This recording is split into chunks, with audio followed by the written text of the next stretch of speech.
It's a great honor to have Prime Minister Modi of India. मागा plus MIGA तब बन जाता है मेगा पार्टनरशिप और prosperity. We're going to have whatever India charges, we're charging them. It's called the reciprocal tariffs. America में गैर कानूनी तरीके से रहता है, तो वापस लेने के लिए भारत तैयार। Starting this year, we'll be increasing military sales to India by many billions of dollars. Whether you discuss at all today the case of Gautam Adani.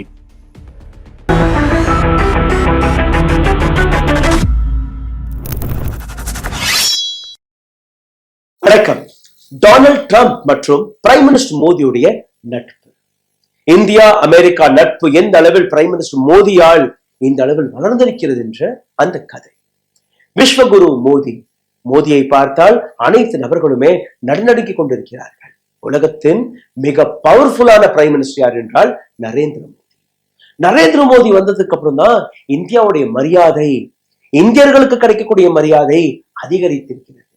அதை தான் பார்த்தோமே ஒரு வாரத்திற்கு முன்பு, எப்படி கைகளில் விலங்குகளை போட்டு கால்களில் விலங்குகளை போட்டு அமெரிக்காவின் ராணுவ விமானத்தில் ஏற்றி இந்த நாட்டு மண்ணில் அவர்களுடைய ராணுவ விமானம் இறங்கியது. இன்னைக்கு நரேந்திர மோடி அங்க சென்றிருக்கிறாரா?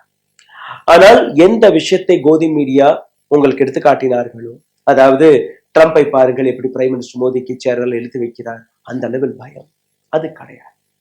உண்மை விபரீதமாக இருக்கிறது, உண்மை மிரட்டலாக இருக்கிறது. இந்த மிரட்டல், இந்த விபரீதத்தை பற்றி யாருமே உங்களுக்கு முன்பு எடுத்து வைக்கவில்லை. காரணம், இந்த நாட்டு media has been controlled by the government. Media சுதந்திரம் கிடையாது. அல்ல, சிலரை பணத்திற்கு ஆசைப்பட்டு தன்னுடைய தன்மானத்தை, தன்னுடைய வேலையை இழந்திருக்கிறார்கள், தன்னுடைய கடமையை மறந்து விட்டார்கள் இந்த நாட்டிற்கக்கூடிய பத்திரிகையாளர்கள். டொனால்ட் ட்ரம்ப் மற்றும் மோடி ரெண்டு பேருமே சேர்ந்து ஒரு பிரஸ் மீட்டை கொடுத்திருந்தார்கள் அமெரிக்காவில். கடந்த 10-11 ஆண்டுகளாக இந்தியாவில் எந்த பிரஸ் மீட்டும் பிரைம் மினிஸ்டர் மோடி கொடுக்கவில்லை. ஆனால் வெளிநாட்டில் சிக்கிக் கொள்கிறார், கொடுத்தேதான் ஆகணும், அங்க இருக்கக்கூடிய கலாச்சாரம். அமெரிக்கா யார் போனாலும் ஒரு பிரஸ் மீட் சந்திக்கணும். இந்த பிரஸ் மீட்டில் டொனால்ட் ட்ரம்ப் பிரைம் மினிஸ்டரை பார்த்து ஒரு கேள்வி கேட்கிறார், ஒரு விஷயத்தை எடுத்து வைக்கிறார். இந்தியாவில் நடக்கக்கூடிய தேர்தல் பேலட் பேப்பர் முறையில் தான் நடக்க வேண்டும், அப்போதான் டிரான்ஸ்பரண்டாக இருக்கும். டிரான்ஸ்பரன்சியாக தேர்தல் ப்ராசஸ் நடப்பதற்கு வாக்குச்சீட்டு மட்டும்தான் சரி, வாக்குச்சீட்டு தான் சரி, இவிஎம் சரி கிடையாது. பிரைம் மினிஸ்டர் மோடியுடைய முகம் சுருங்கி போனது. அதை கேட்டுக்கொண்டிருந்த பிஜேபி, RSS அல்ல இந்த இவிஎம்ஐ சப்போர்ட் செய்யக்கூடிய பல்வேறு நபர்களுடைய முகம் சுருங்கிவிட்டது. அமெரிக்காவே இந்த விஷயத்தை எடுத்து வைத்து விட்டது, இனி என்ன பதில் கொடுக்க போகிறோம், எதுவுமே சொல்லவில்லை. சரி, அடுத்தபடியாக பிரைம் மினிஸ்டர் மோடியுடைய நெருங்கிய நண்பரான அடானியை பற்றி ஒரு கேள்வி. அடானி வெளிநாட்டில் இருக்கக்கூடிய, முக்கியமாக அமெரிக்காவில் இருக்கக்கூடிய பல்வேறு இன்வெஸ்டர்ஸ்களிடமிருந்து பணத்தை திரட்டி இந்த மாதிரி இந்தியாவில் ஒரு மிகப்பெரிய பவர் ப்ராஜெக்டை நாங்கள் தொடங்க இருக்கிறோம், அதுல நீங்க இன்வெஸ்ட்மெண்ட் பண்ணீர்கள்னா ஒரு 10 வருடத்துல உங்களுடைய பணத்தை 10-15 மடங்கு அதிகமாக நான் கொடுப்பேன். இந்த ப்ராசஸருக்காக அந்த நாட்டிலிருந்து வாங்கிய பணத்தை இந்தியாவில் இருக்கக்கூடிய பல அரசு அதிகாரிகளுக்கு லஞ்சமாக கொடுத்த அந்த வழக்கு அங்க போடப்பட்டிருக்கிறது. இதை பற்றி அங்க இருக்கக்கூடிய ஒரு ஜேர்னலிஸ்ட், கோதி மீடியா ஜேர்னலிஸ்ட் கிடையாது, அமெரிக்கா நாட்டை சார்ந்த ஒரு ஜேர்னலிஸ்ட் ஒரு கேள்வியை கேட்கிறார். Did you discuss Gautam Adani's case with President Trump? இந்த வழக்கை பற்றி பிரசிடென்ட் ட்ரம்ப் அவரிடம் நீங்க பேசினீர்களா என்கிற இந்த கேள்வி.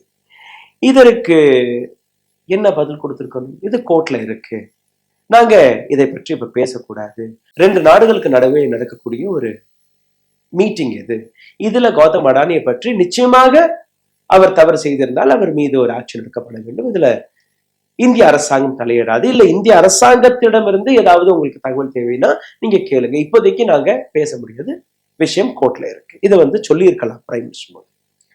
ஆனா அவர் என்ன சொல்றாருன்னு நீங்க பார்த்தீர்கள்னா, வசுதேவா குடும்பகம், அதாவது உலகமே ஒரே குடும்பம், உலகத்துல இருக்கக்கூடிய அனைவருமே எனக்கு குடும்பம் மாதிரி. கேட்ட கேள்வி என்ன, நீங்க அடானியுடைய விஷயத்தை பற்றி டொனால்ட் ட்ரம்பிடம் பேசினீர்களா இல்லையா? இவர் கொடுக்கிற பதில் என்ன, உலகமே எனக்கு குடும்பம் தான், உலகத்தில் இருக்கக்கூடிய அனைத்து நபர்களையுமே நான் குடும்பம் போடுறதான் பார்க்கிறேன்.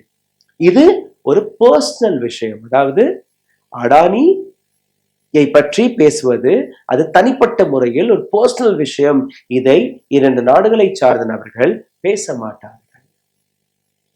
ஒரு படம் உங்களுக்கு ஞாபகத்தில் இருக்கும், விமானத்தில் அடானி மற்றும் மோடி அமர்ந்திருந்த படம். அதை காட்டிதான் எதிர்கட்சிகள் அவரை கார்னர் செய்து வருகிறார்கள். இவர்கள் ரெண்டு பேருக்கு நடுவே ஒரு மிக நெருக்கமான உறவு இருக்கிறது. இன்னைக்கு பிரைம் மினிஸ்டர் மோடியே அதை இன்டர்நேஷனல் மேடையில் அக்செப்ட் செய்திருக்கிறார். இது அவருடைய பர்சனல் ரிலேஷன்ஷிப் வித் அடானி. அதை பற்றி இங்கெல்லாம் பேசக்கூடாது. நான் மற்ற நாட்டு தலைவர்களுடன் இதை பற்றி பேச மாட்டேன். குளோபல் யூனிட்டியை பற்றி பேசும்போது வசுதேவா குடும்பகம் என்கிற இந்த விஷயத்தை பேசுவார்கள். கம்பேஷன் அண்ட் இன்க்ளூசிவிட்டியை பற்றி பேசும்போது இந்த வார்த்தையை பயன்படுத்துவார்கள். டிப்ளமேசி, இன்டர்நேஷனல் ரிலேஷன்ஷிப்ஸ் இதை பற்றி பேசும்போது பேசுவார்கள். இந்தியாவுடைய பிலாசபி, கல்ச்சரை பற்றி பேசும்போது வசுதேவா குடும்பகம் என்கிற இந்த விஷயத்தை பேசுவார்கள். இது ஒரு சன்ஸ்கிருத் வார்த்தை. ஆனால் இந்த இடத்தில் அடானிக்காக பிரைம் மினிஸ்டர் மோடி திணித்ததிலிருந்தே உங்களுக்கு புரிய வந்திருக்கும், இந்த வார்த்தையை வைத்து திசை திருப்பக்கூடிய வேலை மட்டும்தான் மோடி பார்த்திருக்கிறார்களுடைய அதற்கான எந்த விதமான பதிலையும் அவர் கொடுக்கவில்லை. இதை கேட்டவுடன் ராகுல் காந்தி ஒரு ட்வீட்டை போட்டிருக்கிறார். In India, if you ask a question, you get silence. இந்தியாவில் நீங்க கேள்வி கேட்டீர்கள்னா உங்களுக்கு பதில் கிடைக்காது, அமைதி, சைலன்ஸ் மட்டும் தான் கிடைக்கும். எந்த விதமான பதிலும் நீங்க எதிர்பார்க்க கூடாது. In foreign land, if you ask a question, it becomes personal matter. வெளிநாட்டு மண்ணில் யாரோ ஒரு நபர் கேள்வி கேட்டால் அது பர்சனல் மேட்டராக மாறிவிடுகிறது. Even in America, Modi ji tried to cover up Adani's corruption. அமெரிக்காவில் கூட அடானியுடைய ஊழல்களை கவர் அப் செய்யக்கூடிய வேலையை தான் பிரைம் மினிஸ்டர் மோடி பார்த்திருக்கிறார். When filling a friend pockets is called national building by Modi ji, then bribery and looting of this nation wealth become personal matter. உங்களுடைய நண்பருடைய பையை நிரப்புவது, நேஷனல் செக்யூரிட்டி எல்லாம் நீங்க சேலஞ்ச் பண்ணி அதை நிரப்புவது, அது நேஷன் பில்டிங்காக நீங்க பார்க்கிறீர்கள். ஆனால் அதே நபர் பிரைப் கொடுக்கும் போது, லஞ்சம் கொடுத்து சிக்கி கொண்டால், அதை பற்றி கேள்வி கேட்டால் அது பர்சனல் மேட்டராக மாறிவிடுகிறது. ராகுல் காந்தியுடைய இந்த கேள்வி இது மட்டுமல்ல, சுப்ரியா ஷிரட்டே ஒரு வீடியோவை போட்டு அவர் ஒரு சில கேள்விகளை கேட்டிருக்கிறார். When Modi ji was asked about Adani, it seems as it was color drained from his face. நீங்க இந்த அவரிடம் அந்த கேள்வியை கேட்டோன்னு நீ பார்த்தீர்கள், அவருடைய முகபாவனை எப்படி மாறியது. அந்த வீடியோ நான் உங்களுக்கு எடுத்து காட்ட பார்க்கிறேன். நீங்க பாருங்க, இந்த கேள்வி கேட்கும் போது ஒரு விதமான முகம் இருந்தது, அடானியை பற்றி பதில் கொடுக்கும் போது இதைத்தான் அவர் செய்தார். பாருங்க, உங்களுக்கு புரியும் எந்த அளவில் அடானி என்கிற விஷயத்தை வைத்து யார் கேள்வி கேட்டாலும் மோடி அவர்களுக்கு கோபம் வருகிறது. அடானி இந்தியாவா என்று எனக்கு தெரியவில்லை. Can I ask whether you discussed at all today the case of Gautam Adani, who's one of the wealthiest men in Asia and perceived as an ally of Prime Minister Modi? Prime Minister Modi, have you asked the President to take action on that case? Thank you. पहली बात है, भारत एक लोकतांत्रिक देश है और हमारे संस्कार, हमारी संस्कृति वसुधैव कुटुंबकम की है. हम पूरे विश्व को अपना एक परिवार मानते हैं. हर भारतीय को मैं अपना मानता हूं.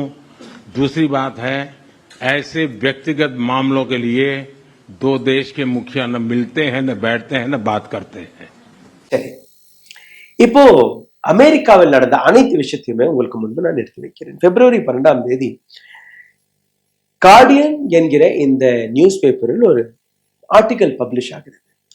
இந்த ஆர்டிகலில் நீங்க பார்த்தீங்கன்னா, national security regulation were relaxed on the India Pakistan border. India Pakistan பார்டர்ல அடானிக்காக நேஷனல் செக்யூரிட்டியையே அந்த ரிஸ்கில் தள்ளிவிட்டு அந்த இடத்தில் அடானிக்காக ஒரு பவர் ப்ராஜெக்டை பிரைம் மினிஸ்டர் மோடி கொடுத்திருக்கிறார். இந்த ஆர்டிக்கல் இந்தியாவில் இருக்கக்கூடிய பத்திரிகைகள் எழுதவில்லை, கார்டியன் அமெரிக்காவை சார்ந்த ஒரு பத்திரிகை எழுதியுள்ளது. லோக்சபாவில் இதை பற்றி கேள்வி கேட்டீர்கள்னா எந்த விதமான பதிலும் உங்களுக்கு கிடைக்காது. டைரக்ட் கொஸ்டின், அடானியை பற்றி பேசினால் அந்த சபையை கலைத்து கிளம்பக்கூடிய வேலையை பிஜேபி பார்த்து பிரைம் மினிஸ்டர் மோடி ரொம்ப தெளிவாக அடானிக்கு சப்போர்ட் செய்கிறார் என்று பல்வேறு விஷயங்கள் தெரிய வருகிறது. ஜேர்னலிஸ்ட் என்ன கேட்டார், can I ask whether you discussed today the case of businessman who amassed great wealth, whether the president will take any action. Trump அடானிக்கு எதிராக ஆக்ஷன் எடுப்பாரா? உங்களுடைய நாட்டை சார்ந்த ஒரு பெரிய பிசினஸ்மேன், அவர் செய்த ஊழல், இந்த நாட்டு மக்களுடைய பணத்தை வாங்கி உங்களுடைய நாட்டில் போய் ஊழல் பணமாக கொடுத்திருக்கிறார், இதை பற்றி நீங்க பேசினீர்கள். அதற்கு அவர் கொடுத்த அந்த வீடியோவை நீங்களே பார்த்தீர்கள், பதிலை நீங்க பார்த்தீர்கள். குடும்பகம் என்கிற அந்த வார்த்தை ஒரு கேள்வியால் எவ்வளவு பெரிய தாண்டவம், எவ்வளவு பெரிய பிரச்சனை என்று நீங்க பார்க்கிறீர்கள். இதே இடத்துல மற்ற விஷயங்களை நான் உங்களுக்கு எடுத்து காட்டுகிறேன். அங்க என்னெல்லாம் நடந்தது. மோடி மிரட்டப்பட்டாரா? ஆமாம், மிரட்டப்பட்டிருக்கிறார். எப்படி? அதை நீங்க பாருங்க. அதாவது இந்தியா எங்களிடமிருந்து 3 மடங்கு அதிக டாக்ஸை வசூலித்து வருகிறது. இந்த டாக்ஸை உடனுக்குடன் நீங்க குறைக்கலைன்னா நாங்க உங்கள் மீது டாரிஃபை அதிகரித்து விடுவோம். அதுக்கப்புறம் நீங்க எந்த விதமான இம்போர்ட் எக்ஸ்போர்ட் எல்லாம் பண்ண முடியாது. மோடிஜி புரிந்து கொள்ளுங்கள். அவருக்கு பக்கத்திலே வைத்து இந்த வார்த்தையை பேசியிருக்கிறார். In America become more aggressive towards India under Trump government.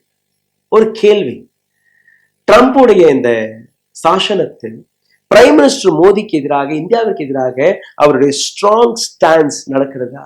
Do we have option of not listening to America demands? America எடுத்து வைக்கக்கூடிய டிமாண்ட்ஸ்களை இந்தியா எதிர்க்க முடியுமா? இந்தியாவால் எதிர்க்கக்கூடிய அந்த சிச்சுவேஷனில் இந்தியா இருக்கிறதா என்று நீங்க பார்த்தீர்கள்னா, மோடிஜியுடைய இந்த வார்த்தைகள், மோடிஜியுடைய பதில் எல்லாம் நீங்க பார்த்தீர்கள், அப்படி தெரியவில்லை. ட்ரம்ப் ஆர்டர் போடுறார் மேடையில இருந்து. என்ன ஆர்டர்? ட்ரேட் டாரிஃப் இந்தியா உடனடியாக குறைக்க வேண்டும். அதுக்கு அவர் என்ன சொல்றார்? எஸ் சார், நான் அதை குறைச்சிருவேன், கவலைப்படாதீங்க சார், நான் குறைச்சிருவேன். நீங்க பர்ச்சேஸ் எக்யூப்மெண்ட், டிஃபென்ஸ் எக்யூப்மெண்ட்டை இந்தியாவில் நீங்க வாங்கணும், இந்தியாவிற்காக நீங்க வாங்கணும், அமெரிக்காவுக்கு தான் நீங்க வாங்கணும். மோடி சார் எஸ் சார், நாங்க வேற யார்ட்டும் வாங்க மாட்டோம். ரஷ்யா கிட்ட இருந்து நீங்க குறைந்த விலையில் அந்த க்ரூட் ஆயில் எல்லாம் வாங்கிட்டு இருக்கீங்க, இதுக்கப்புறம் நீங்க அங்க வாங்கக்கூடாது, நாங்க கொடுப்போம், எங்கள்ட்ட தான் நீங்க வாங்கணும். அப்ப அந்த குறைந்த விலையிலாம் கிடைக்காது, மார்க்கெட் சந்தை விலையில தான் இவர் விற்பாரு, நீங்க எஸ் சார் நான் வாங்கிடுவேன். பிரைம் மினிஸ்டர் மோடியுடைய இந்த விஷயம். AI, quantum computing, Biotech, semiconductor, இதுலலாம் நம்ம காலடியை எடுத்து வைக்கவில்லை. இந்த மாதிரியான ஏரியாக்களில் 25 பில்லியனுக்கான எனர்ஜி டீல் யுஎஸ் உடன் இந்தியா போட போகுது. வேற யார்ட்டையுமே நீங்க பண்ணக்கூடாது. நான் உனக்கு ஒரு பட்டியல் கொடுத்துருக்கேன், இந்த பட்டியலில் இருக்கக்கூடிய ஐட்டம் எல்லாம் நீ வாங்கணும், கட்டாயப்படுத்தி நீ வாங்கணும். எந்த அளவில் எந்த பாணியில் அவர் பேசியிருக்கிறாருன்னு நீங்க பாருங்க. இதுக்கு முன்னாடி நீங்க பார்த்தீங்கன்னா, ஏசியாவில் சைனாக்கு அடுத்து இந்தியா தான் மிகப்பெரிய அவர். இந்தியாவை சைனாவுக்கு எதிராக நிக்க போவதாக, நிறுத்த போவதாக பல்வேறு நபர்கள், பல்வேறு நாடுகள் பேசி வந்தார்கள், முக்கியமாக அமெரிக்கா. ஆனால் இன்னைக்கு ஏசியன் கான்டினென்டில் சூப்பர் பவர்னா அது சைனா தான். இதை நாங்க ஏற்றுக்கொள்கிறோம், இதை நாங்க சேலஞ்சே பண்ண மாட்டோம். இந்தியா அதை பற்றி எங்களுக்கு கவலை. என்ன பேசியிருக்கிறார் நீங்களே பாருங்க. Starting this year, we'll be increasing military sales to India by many billions of dollars. We're also paving the way to ultimately provide India with the F-35 stealth fighters. இவர் பேசியது F-35 fighter jet.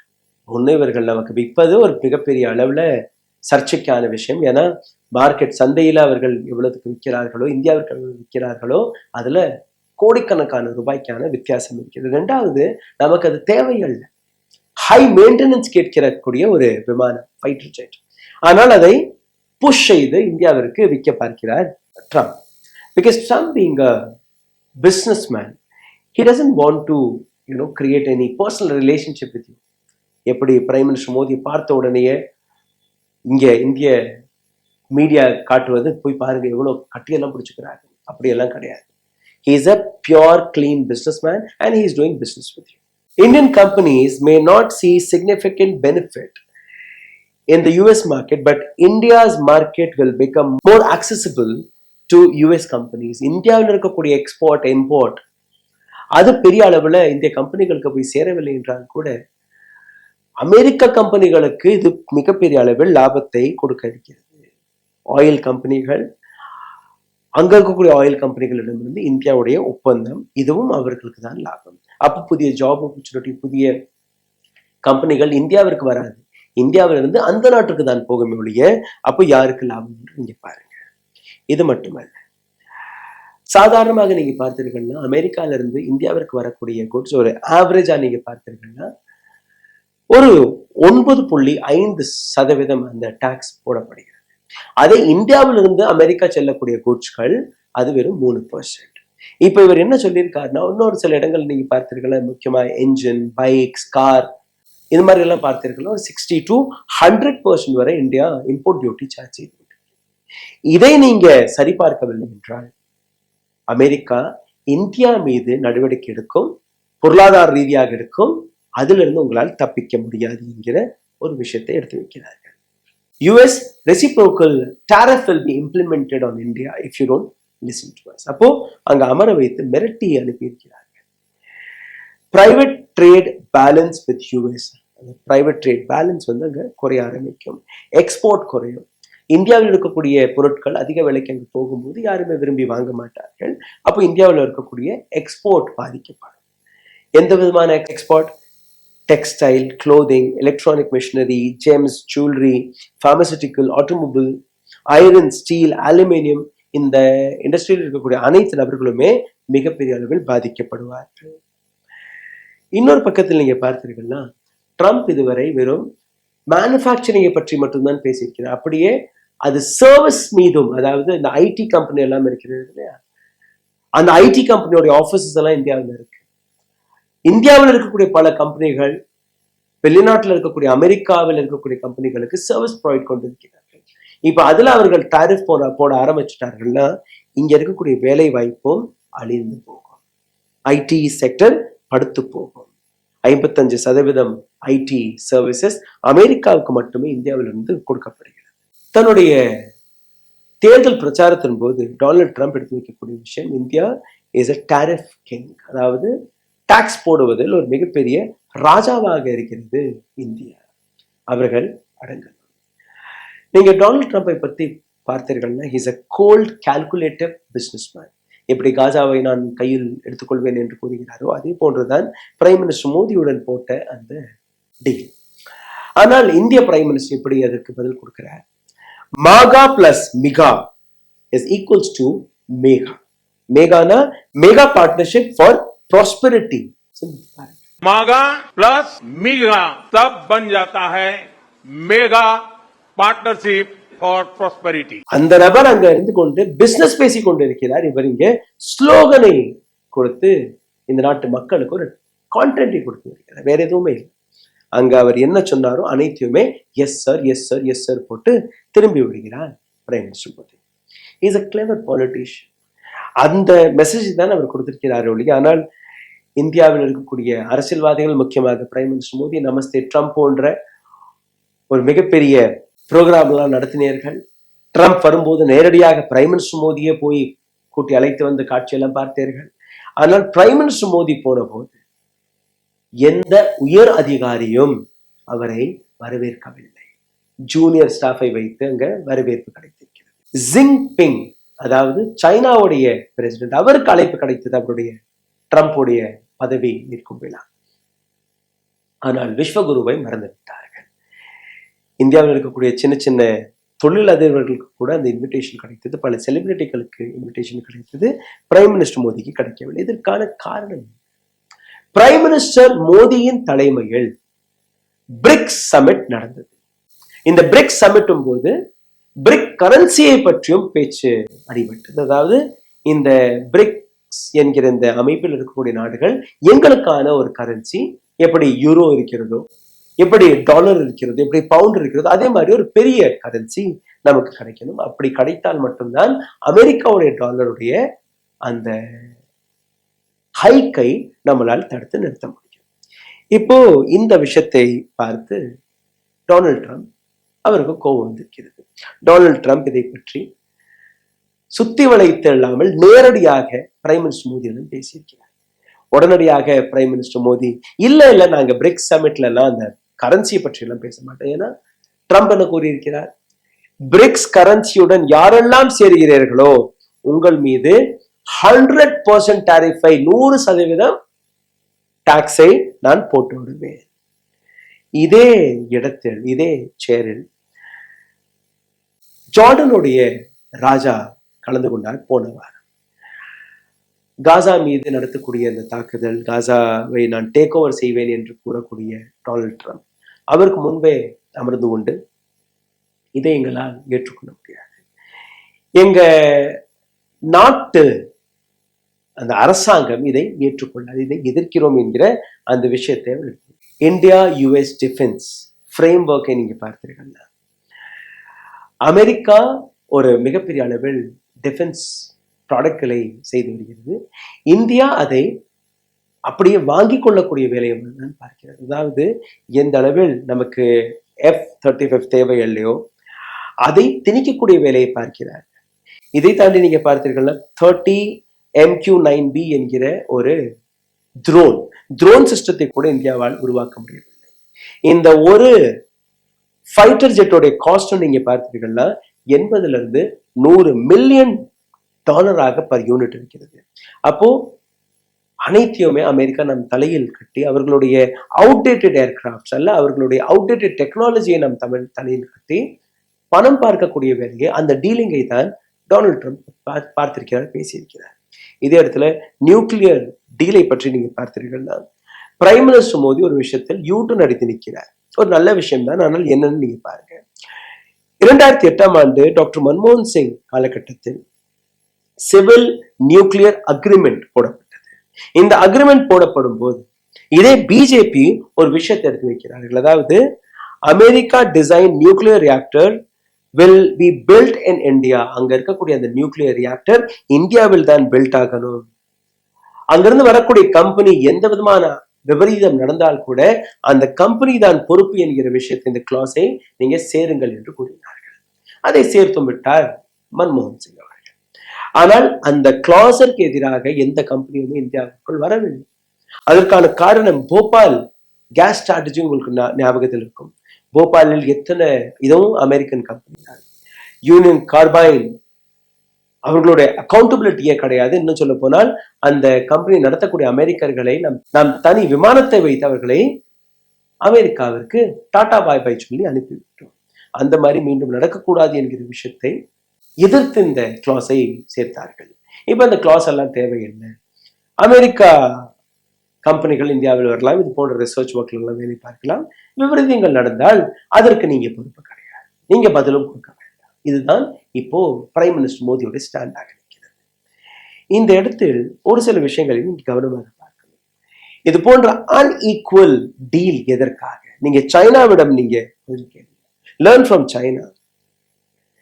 USA China மீது 100% டாரிஃபை திணித்து விட்டது. ஆனால் கூட China ஒரு துளி கூட நகரவில்லை. நீங்க எவ்வளவு வேணாலும் டாக்ஸ் போட்டுக்கோங்க, எங்களுக்கு தேவையே இல்லை, நாங்க பொருள் உற்பத்தி செய்கிறோம், உலக நாடுகள்ல மற்ற இடங்கள்ல நாங்க பிசினஸ் பார்த்துக்கொள்வோம், உங்கள்ட்ட நாங்க பிசினஸ் செய்ய எங்களுக்கு தேவையில்லை. Make in India. இவர் என்ன சொல்றாருன்னா, இந்தியாவில் இருக்கக்கூடிய கம்பெனிகள் அமெரிக்காவில் வந்து தன்னுடைய கம்பெனிகளை ஆரம்பித்தார்கள்னா அவர்களுக்கு நாங்க டாக்ஸ் ரிபேட் கொடுப்போம். மேக் இன் இந்தியாவும் அதுதானே. வெளிநாட்டுல இருக்கக்கூடிய கம்பெனிகள் இந்தியாவிற்கு வந்து, இல்ல இந்தியாவில் இருக்கக்கூடிய கம்பெனிகள் இந்தியாவிலேயே அந்த ப்ரொடக்ஷனை நடத்தினால் இந்தியா அவர்களுக்கு லாபம் கொடுக்கும் என்று. அப்போ உங்கள்கிட்ட இருந்தே ஒரு விஷயத்தை கத்துக்கணும், உங்கள்கிட்ட இருந்தே உங்களுக்கிட்டயே அந்த டீலையும் பேசிக் கொண்டிருக்கிறார் டொனால்ட் ட்ரம்ப். இந்த இடத்துல நீங்க பார்த்தீர்கள், கடந்த 10 ஆண்டுகளில் சைனா தன்னுடைய டிஃபென்ஸை எவ்வளவு பலப்படுத்தி இருக்கிறது. இஸ்ரோ உடைய சக்சஸ் ஒரு பக்கம், ஆனால் டிஆர்டிஓடைய ஃபெயிலியர் ஒரு பக்கம். இந்த இடத்துல ஃபாரின் எனர்ஜி இதை ரெடியூஸ் செய்வதற்காக மன்மோகன் சிங் பல்வேறு திட்டங்களை தீட்டினார். ஆனால் நீங்க என்ன செய்திருக்கிறீர்கள்? நீங்க வெளிநாட்டில் அதிகமாக டிபெண்ட் ஆகியிருக்கிறீர்கள். என்ன நடந்தாலும் பரவாயில்லை, மீடியா உங்களிடம் இந்த விஷயங்களை எடுத்து காட்ட மாட்டாது. ட்ரம்ப் எப்படி அமெரிக்காவில் வேலை பார்க்கிறாரோ, மோடி அதன்படி ஒரு துளியாவது அமெரிக்காவிடம் இதெல்லாம் எங்களுடைய லிஸ்ட் ஆஃப் ரெக்வயர்மெண்ட்ஸ், இதுதான், இப்படித்தான் நாங்க பிசினஸ் பண்ண போகிறோம் என்கிற அந்த விஷயத்தை கூட இவர்கள் எடுத்து வைக்கவில்லை. Prioritize the policies over politics. அதாவது உங்களுடைய நாட்டுக்கு என்ன தேவை என்கிற விஷயத்தை நீங்க பிரையோரிட்டைஸ் செய்யாமல் வெறும் அரசியலை மட்டும் பிரையோரிட்டைஸ் செய்தீர்கள்னா எப்படித்தான் yes sir yes sir yes சார்னு நீங்க தலையாட்டி கொண்டிருக்கணும். இது போன்ற நாடுகள் உங்களை மிரட்டக்கூடிய வேலையை, அமுக்கக்கூடிய வேலையை பார்த்து வருவார்கள். சிந்தித்து பாருங்கள். நன்றி, வணக்கம். ஊடகம் கார்ப்பரேட் அரசியல்வாதிகளின் கைப்பாவையாக, அடிமைகளாக இருந்தது போதும். இனி சாட்டை எடுத்து சுழற்றும் நேரம் வந்துவிட்டது. ஊடகம் பொதுமக்களாகிய உங்களுக்காக, உங்களாலேயே இயக்கப்பட வேண்டும். ஊடக சுதந்திரத்திற்காக உங்களின் பங்களிப்பை இன்றே அளித்திடுங்கள்.